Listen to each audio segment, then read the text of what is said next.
Hello, everybody. Welcome to the Buckeye Weekly Podcast. I am Tony Gerdeman, here as always with Tom Orr. Tom, how's it going? Tony, I just got back from taking my daughter to the bus stop. It's was -2 degrees this morning, so I have a small fire lit underneath my desk, so as to not freeze to death. So we will need to hurry up and get the show started before the desk catches on fire. Good news, Tom. I saw some robins today. So Were they frozen? no, in fact, they were not. But it's good to know that spring is right around the corner. And what I've learned about living in Columbus is like robins are here all year long, all year round. Like in Northwest Ohio and up north, when you see the robins, like you don't see them in the winter per se. Now maybe you do because of all of this terrible global warming we've got. But back in the day, living up north, it meant something when you see the robins. Now you just see these fat little birds, and you're like, I live in the South. It doesn't feel like it though. It definitely does not feel like it right now, but spring football just around the corner. Can't wait. Hopefully, please soon, please. Well, as long as we get through February, we'll get there, and we'll see how February goes. Because again, it is cold. Although next week, Tom, I seen a couple days in the 40s. So we just have to get there. So we got several things to talk about today.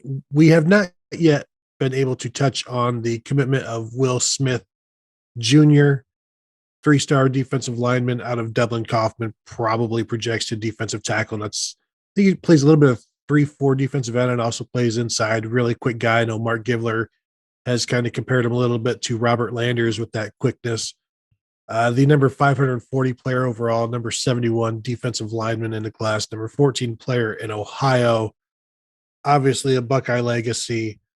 Tom, I know you're cold, but now how old do you feel?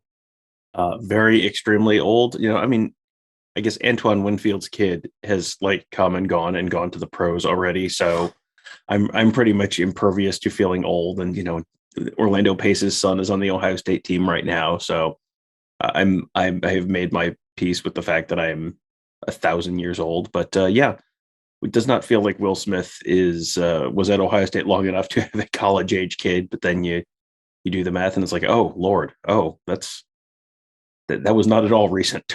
As it turns out, that was quite a while ago. Pretty soon we're going to have, and maybe we already do, where you have the fathers of these current players with recruiting profiles have recruiting profiles. And I'm sure there are some out there. Will Smith in I think the 2000 class kind of predates the 2002 beginning of all of these databases and everything, but it won't be too much longer. But yeah, the fourth commitment for Ohio State's 2023 class, you got Ty Lockwood, the tight end, is the highest ranked guy. Josh Padilla out of Wayne, the offensive lineman, Cedric Hawkins, the safety who committed out of Cocoa, Florida, kind of out of nowhere, surprised, I think, everybody.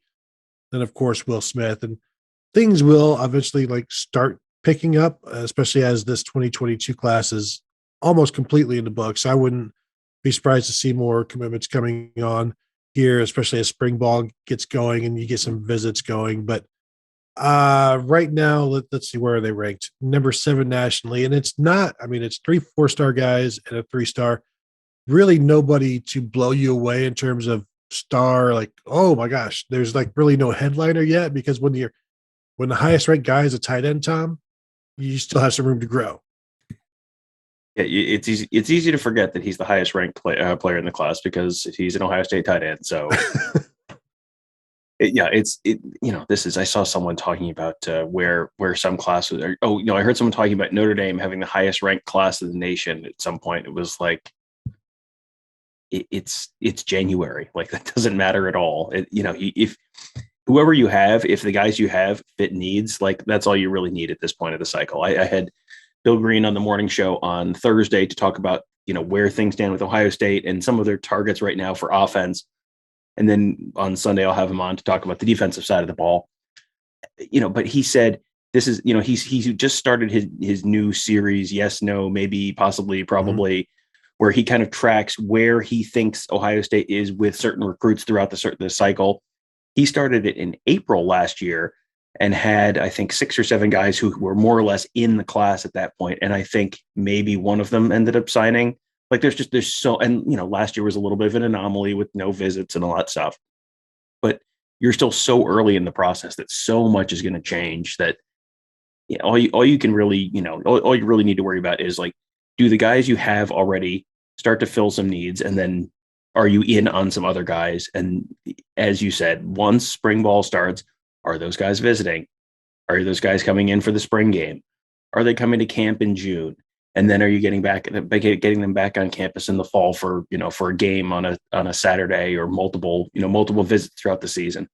There's a long way to go right now. So I would not get too hung up on where they are in the rankings right now, or where how many commits they have, because that will all change quite a bit between now and when it actually matters. You say that, Tom, but you have the standards of the SEC West already towards the top, and in the form of Arkansas with the number 3 class. I don't believe Alabama has a single commitment yet. Which that's how they typically operate. Like exactly. It was a year or two ago, Alabama was in the 60s in like June, and you had all these. Is the Saban dynasty dead? And spoiler alert, no. Turns out they had one of the best classes in the history of college football recruiting. Like it's early. There's plenty of stuff that will change between now and then. Because right now you have schools like SMU with a better class than Alabama. Now we know SMU with their history, and maybe that will stay. But even Indiana has a better class than Alabama. But of course, that's because I don't think Alabama is going to go with 0 signees in the 2023 class. Although if they continue to take all of the best players out of the transfer portal, maybe. So that's some recruiting talk for you, Tom. What we also need to dig into was a story from Scott Docterman of The Athletic talking with Gary Barta, the Iowa AD. Scott covers Iowa for The Athletic, discussing the future of the Big Ten, perhaps going back to an 8-game conference schedule, something that we discussed in the past. Once this alliance came about, like this was the natural step to go back to 8 games and then fill one of those spots with a Pac-12 team or an ACC team. The other aspect that has been discussed was eliminating divisions. And that's something that has been discussed more probably from podcasts than actual Big Ten people in the rooms, like administrators and ADs. So it's interesting to hear that being weighed right now. And there are certainly some positives and negatives to it. I wonder if, I'm just trying to think, why would they do it now? And not now, but in relation with like the playoff expansion. I think that's kind of when it would take effect, if it were to take effect. But does Michigan showing that they can now make it back, make it to the Big Ten championship game, does that give the Big Ten more incentive to separate Ohio State and Michigan now? And by separating them, like just taking off the shackles of divisions, because that's what the original leaders and legends was. Let's separate Ohio State and Michigan. Then they'll play in the Big Ten championship game every year and we'll all make a bunch of money. And it never happened. But now that Michigan has proven they can make it, maybe now's the time to separate them again. It's interesting. The timing is interesting there, isn't it? Because, to your point, the leaders and legends days, the Big Ten TV deal, they got an extra $1 million just because of the possibility, every year, just because of the possibility that Ohio State and Michigan might play again in the Big Ten championship game. The TV deal gave them extra money specifically because of that. And, the reason is that's basically the most watched game virtually every year, regular season college football game. And there's a reason it is the number 1 pick every year by Fox, and that Fox pays extra to have that first pick every year in the Big Ten. So, I think there might be something to that. And I don't know if that's the driving force. I do wonder if, could this be some kind of a precursor to doing away with the Big Ten championship game? If they really do expand the playoffs and you need to get rid of a week at some point, is that a possibility? The idea of pods, and this is essentially you have 3 other teams that you play every single year. And then, so that gives you, there are 14 teams in the Big Ten. So you have 3 other teams you're playing every single other year, and then 5 teams that you'll play on a rotating basis. So if you do the math, there's 14 teams, you are one of them. So there are 13 other teams you're going to play. 3 of them are on your schedule every year. So then in a 4-year span, if you just do a home and home with the other 5 teams one year and a home and home with the other 5 teams the other year, in a 4-year career, you're going to play every team in the Big Ten home and away at least once. That is what being in a conference is supposed to be. Like, you go through the way the SEC is set up right now, and they have 14 teams and they have 6 divisional games plus 1 permanent cross-divisional rival, plus 1 other game against another divisional team, what team in the other division. You can go a dozen years without playing in the opposing team stadium. Like, there are certain teams that I think everyone might have played at Texas A&M and at Missouri now, but if it happened, it just happened that the last group of teams did that. And those teams have been in the league for a long time. So it is, at some point you're not in a conference really, if you never actually play the other team. Like, you're just, at that point you're playing non-conference opponents more often than you're playing teams in your own conference, which is kind of stupid. So, I do like it from that perspective. I also like it. We can get into the alliance piece of this, where you're potentially getting an additional cross, inter-conference data point between Big Ten teams and Pac-12 teams, or Big Ten teams and ACC teams, because this is the SEC model where you beat each other up and everyone goes, "Oh, well, you're fantastic." And it's like, "Well, how'd you do out of conference?" It's like, "Well, Florida hasn't left the state of Florida since 1987, and you play SEC SoCon Challenge Saturday late in the year every year. It's like one of the non-conference games is completely meaningless. So, how good is a league? Well, we'll find out during bowl season, unless they lose the games, in which case those are meaningless exhibitions. So having some more cross-conference data points is helpful. The Big Ten ACC Challenge every year in basketball, like that's a good data point, just to kind of, it's not perfectly definitive every single year, but at least gives you some idea where these conference teams stack up. So I kind of like that. I like having a little bit more data to compare these teams, because otherwise you're kind of looking and guessing, and everyone makes these real definitive statements like, well, everybody knows Iowa's terrible this year. It's like, does everyone know that? Or, are you just sort of guessing because, they lost 2 close games and that means they're terrible? Or, everyone knows Wisconsin is incredible this year. Everyone knows that. And people make these real definitive statements. It's like, I don't know that we actually have any data to actually back any of that up. This might actually help on that front. And a question that I've had is, Ohio State, one of Jim Delaney's lasting things, or the last things that he did, was the 9 conference games. Plus, he wanted teams to schedule a Power 5 team. So you get at least 10 Power 5 games. Is there a way here are there enough teams to where, and enough willing teams to where you go, yes, 8 conference games, but then also a game against an ACC team and a game against a Pac-12 team? And for those 10 games, I don't know that the numbers and the scheduling works out, because you're asking a lot from all 3 of these conferences. But I wouldn't mind seeing a Pac-12 or an ACC team on the schedule at the same time as 8 Big Ten games. I think that's something that some schools will do. I think there's certainly the TV would prefer it, and I think TV would be fine with, like, the Pac-12 has that deal where they would have to, their TV partners would have to kind of agree to let them out of 9 conference games. And it's like, really twist their arm to get the Pac-12 to eliminate, 1 conference game to add the Big Ten and the ACC to those games, so that people will actually watch them. One of my concerns, though, is, for one, like, how does this help Gary Barta's school? How does this help Iowa? How does it help Wisconsin? How does it help Purdue, Northwestern?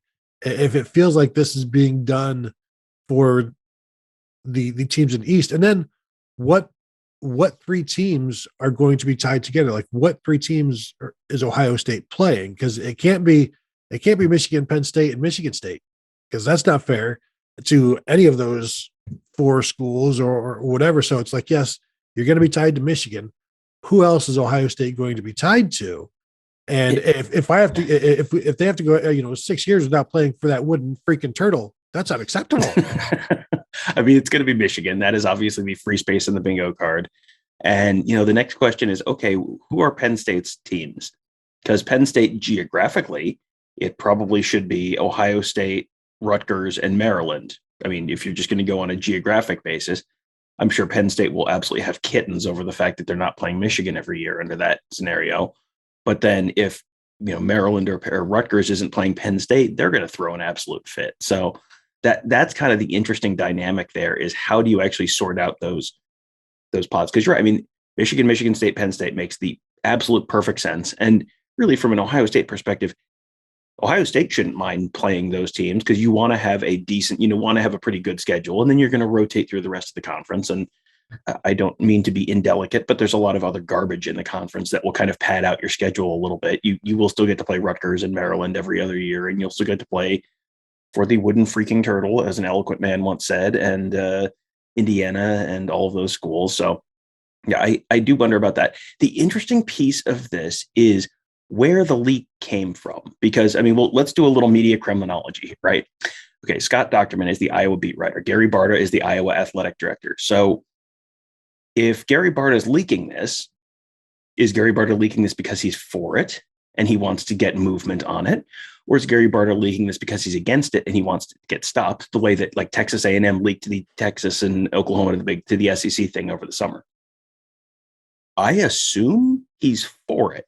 And that's why it's leaking, because it feels like this is not the first time that you've seen kind of mention of this coming out of Iowa. So it feels like that's something that Iowa would be for. So I guess, does that mean that they want to have more frequent games, have some of those Big Ten East teams coming to Iowa City more frequently for more kind of big games, where instead of playing Ohio State and Penn State and Michigan in Iowa City every 6 years, now you're getting it every 4 years.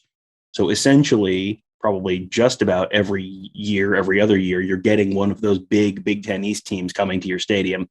Plus, you're presumably keeping Minnesota, Nebraska, Wisconsin, maybe there as your three. I mean, that's a pretty attractive home schedule, which then maybe helps with your ticketing. And, that's, I think, obviously a concern for ADs. So I'm just kind of spitballing here, but, just from a media perspective, when the leak is coming from someone, there's usually a reason they're putting it out. It's not just, hey, I just thought you guys all should know. There's usually a why behind that leak.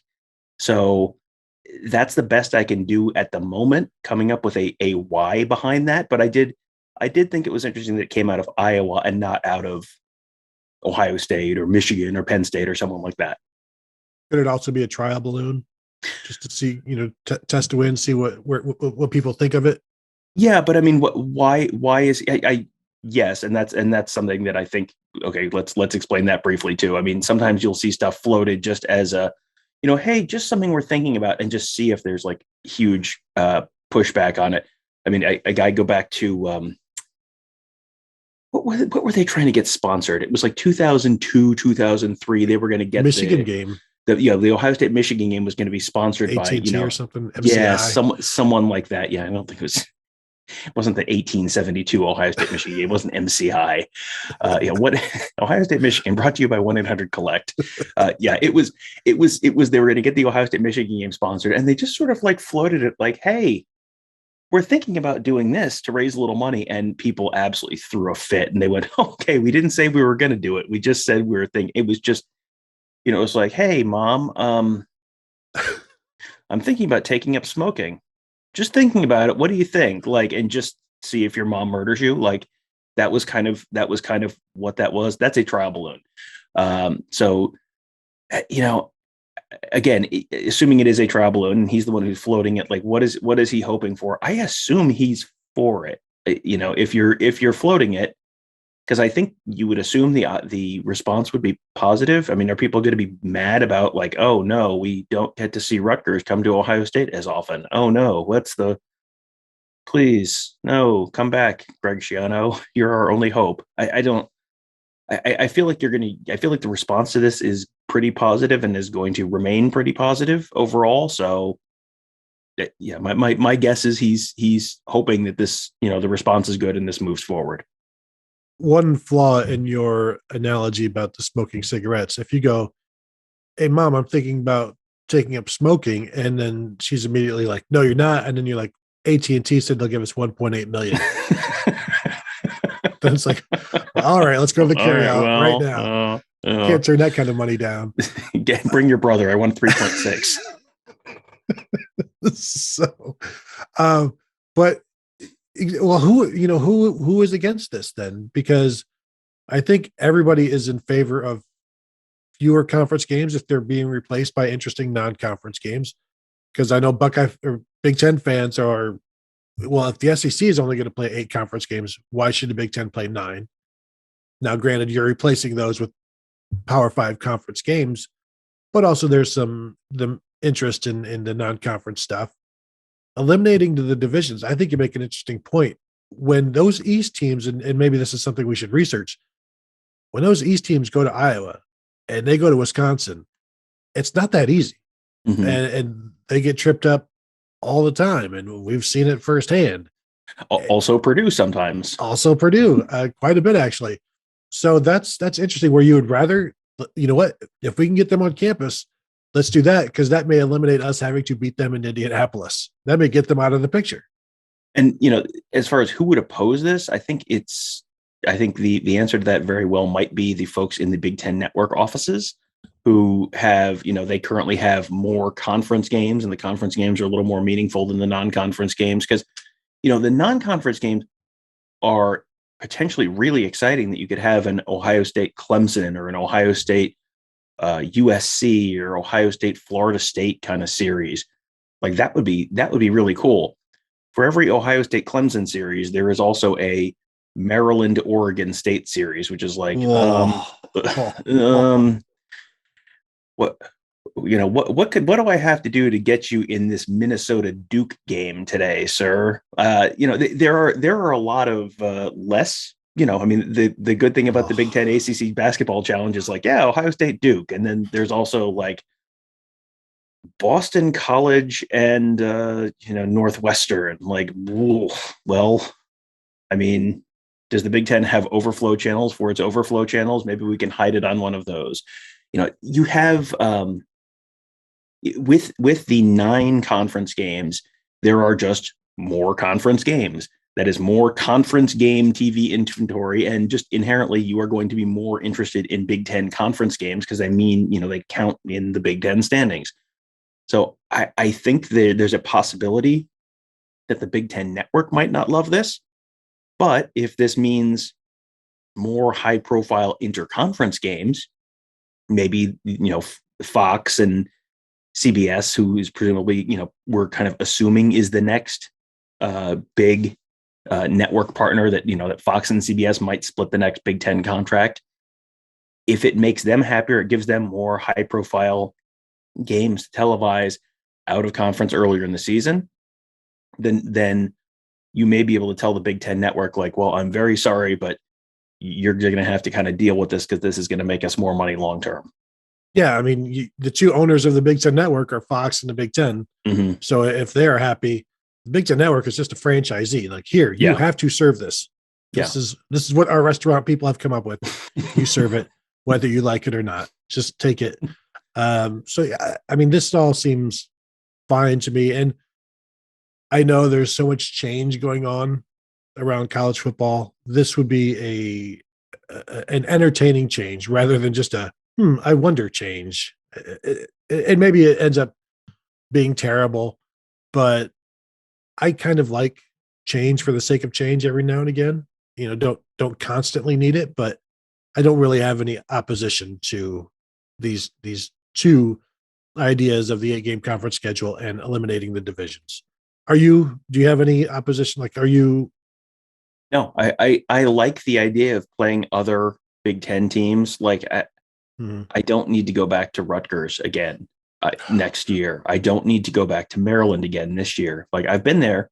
It's lovely. It's fine. Whatever. Like, there are a couple places that I really love going. It's like, this is a great venue to see a game. If we're going to Michigan and Penn State every other year, like, I am perfectly happy to rotate. I will trade you a trip to Bloomington for a trip to Iowa City or a trip to Madison a little more often like that. I'm perfectly happy to make that exchange. And, you're adding some clunkers too. Like you do have to go to Champaign more often. You do have, West Lafayette is uniquely charmless. I don't know if, it's the rich man's Champagne, so I will give it that. But, there's not a lot of, those are not the places at the top of my Big Ten list, but I greatly enjoyed our trip to Minnesota last year. The fact that it was, pre-Labor Day probably helped. I'm not sure I would love a trip to Minnesota as much in late November, but it was, we get to go to a Twins game. It was a lot of fun. And, I love Iowa City. I love Lincoln. Like there's great college towns. It would be, Madison is maybe the best college town in the country. I would love to go to Madison. I've been back on the beat since 2017. We haven't been there yet. Been to Madison. I don't know. Next year, I think 23, there's a trip to Madison coming, but I still haven't been to Champaign. That's the only Big Ten venue I've never seen a game in. So yeah, I'm looking forward to just a little more variety. And, if you're in a conference with teams, you should actually play those teams occasionally. Otherwise, is it really a conference? And I feel like the answer is kind of no. And, the divisional structure spits out like stupid results sometimes. Like you just, a lot of times, when was the last time the Big Ten West won the Big Ten championship game? Never. Never? Has it literally never happened? Never. Wisconsin won one, but that was Leaders and Legends days. So yeah, at some point it's like, what are we doing here? Like it's just, it's a little bit pointless. I don't love the idea of Ohio State and Michigan potentially playing back-to-back weeks. Like that's a downside that I really don't love, but I don't know how often that really happens. Like rematches in the championship game, like you're going to have those occasionally. Back-to-back rematches, I'm really not interested in, but I don't, how often would Ohio State and Michigan have been playing in the Big Ten championship game? Would Ohio State have been in this year? I don't know that they would have, because maybe I don't know. Yeah, maybe 2016 you would have had a rematch, but just it's not, this is not an every year thing. And you had the ACC, much like the Big Ten set up the Ohio State Michigan thing to be in the Leaders and Legends days to be a big, an every year Big Ten championship game that then never happened. The ACC did the same thing. Florida State and Miami are in opposite divisions because they were going to play in the ACC championship every game, every single year. What a TV boon that's going to be. Tony, you want to guess how many times that's happened since they've joined the league? 7 or 8? Almost. Nearly one. Not quite, but nearly one time. It is almost one. Yes. One. Yeah, that is a downside. This is definitely not a proposal with zero downside. That is definitely, I think, the biggest downside to me, but I don't, I think I'm probably willing to take that chance if, in favor of the other stuff that we would get out of this. But Tom, Michigan or Ohio State would bench their starters for that game if they already have a free ride to the Big Ten championship game. They would bench their starters in the rivalry game. Tom, don't you understand that? Well, Chief, I don't want to say that's the dumbest straw man argument I've ever seen on the internet, but it's up there.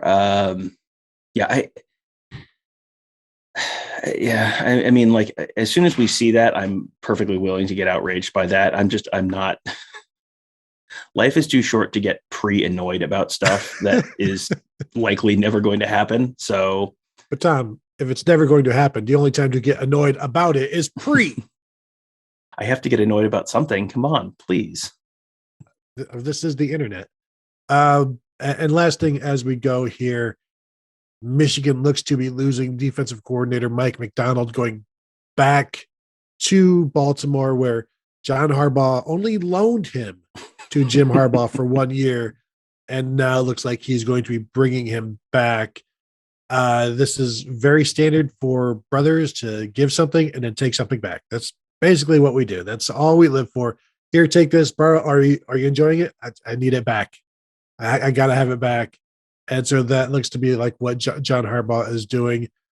What do we make of this, Tom? Because I know a couple weeks ago, this has been languishing and going on. Is Jim Harbaugh leaving? Is he staying?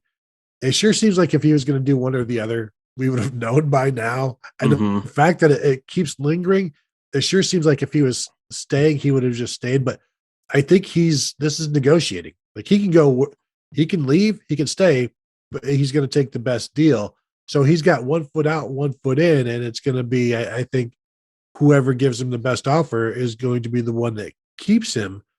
But is this a sign of which way he's leaning by Mike Macdonald leaving, or is it just recognition that he was an NFL guy to start with, Mcdonald, and is an NFL guy again? And if you're the defensive coordinator of the Ravens, people are going to know you, and eventually you're going to be head coach in the NFL pretty soon. Like, is this more about his ladder rather than Jim Harbaugh?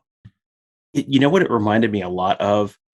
Jeff Hafley coming to Ohio State in 2019 and having Jeff Okudah and having Chase Young and having Jordan Fuller and having one really great season where it's like, wow, this is the best Ohio State defense I've seen in years. And man, if this guy sticks around, oh, whoop, no, what's that? Boston College, you say? And Jeff Hafley got while the getting was good. And then when there was no Jordan Fuller and no Jeff Okudah and no Chase Young, things went not quite as well in 2020. Do you want me to tell you what happens with David Ajabo and Dax Hill and Aiden Hutchinson and some of the other guys on that defense? You want to know where they're playing next year? Not Ann Arbor.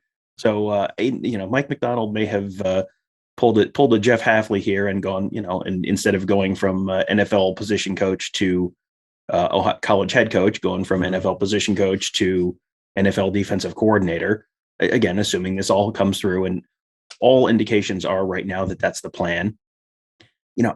I wonder if, I think that's something that he probably would have done regardless. I think maybe it may be more interesting on the Harbaugh side of things. If now, well, crap, the guy who fixed the defense last year, now he's gone. My old defensive coordinator got a head coaching job at UMass, so I can't hire him anymore. So now you get it. Now you got to find another guy. And, as we've seen over the years, nailing an assistant coach hire, like that's huge. That is fantastic. That is a game-changing thing if you really nail a coordinator hire. It is very possible to nail one coordinator hire and not nail the next one. And then you start backsliding a little bit. I probably do not need to give Ohio State fans a specific example here. You can draw one up in your head. Hey, whatever happened after Jeff Hafley? Listen, we don't have time to talk about that right now. You wonder if it seems like he genuinely is kind of 1 foot in, 1 foot out with Michigan right now, Harbaugh. You wonder if he really is 50-50. And it seems like the percentages change every day from the Michigan people. Oh, he's 60-40 to leave. Oh, no, he's 70-30 to stay. You wonder if Mike Macdonald leaving, just, okay, that's another 10% on the Raiders side, and it slides him a little bit more towards leaving. The uncertainty right now, you're raising all sorts of issues for that program where, if this was really just a leverage play, he would be back by now, because you're going to be potentially screwing up your recruiting if this drags on past early signing day, which is next Wednesday. I mean, that's like coming. So they're going to have to sort that out relatively soon. So I guess at this point, I'm going to say greater than 50-50 that he leaves. But again, I feel like that answer has changed every single time we've talked about this. He was greater than 50-50 to leave. Then it's like, oh, no, it sounds like he's trending back towards, more likely to stay. Now with Mcdonald leaving, it's just like one more thing you got to worry about. And, I think he's got to be smart enough to figure, like, my stock is not going to be as high a year from now as it is now, because I'm losing a lot of players. Now I lost my coordinator.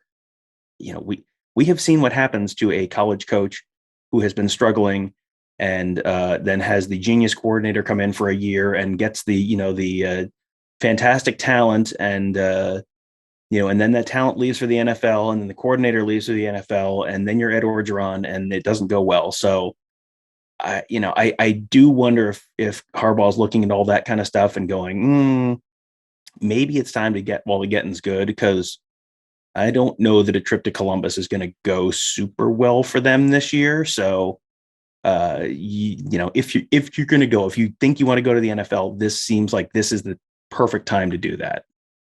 I would also add that if you're Jim Harbaugh and you're 70-30 staying, that's 50-50. Like, that's a lot of weight putting towards leaving. Like, so even if you're leaning towards staying, you're still completely up in the air because you are thinking heavily about this. And if crazy Raiders owner puts the offer out there that, I mean, he paid John Gruden $10 million a year or whatever to come out of the television booth. Who knows what he'll pay an actual football coach? There's no telling. So we'll see how that goes. I think maybe by next week, because like you said, signing day, there has to be an answer. Like eventually. Now, maybe this heads into the spring and Jim Harbaugh is still negotiating with the Raiders as he's Michigan's head coach somehow. Who knows? He's an awkward guy. Things can be stretched out and remain uncomfortable for everybody involved. But that will do it for today's show, Tom, unless you have anything else. No. I also am talking to Mark Davis about potentially some kind of a gig with the Raiders, a podcast gig with the Raiders. I'll let you know how the conversation goes and get back to you maybe at some point. We'll see. And, take your time. We have all decade to get an answer back from anybody. So that will do it for today's show. Thank you all for tuning in. As a reminder, check out all of our podcasts here. You get Gives in the Bank with Mark Givler and Bill Green. Alex is Around the Oval. Kevin Noon's Big Me Kickoff. Tom's Morning Scoop, and of course this one as well. And you can find us all on YouTube, or you can find us all on your podcast platforms of choice, as you know. So thank you all for tuning in, and we will talk to you guys later.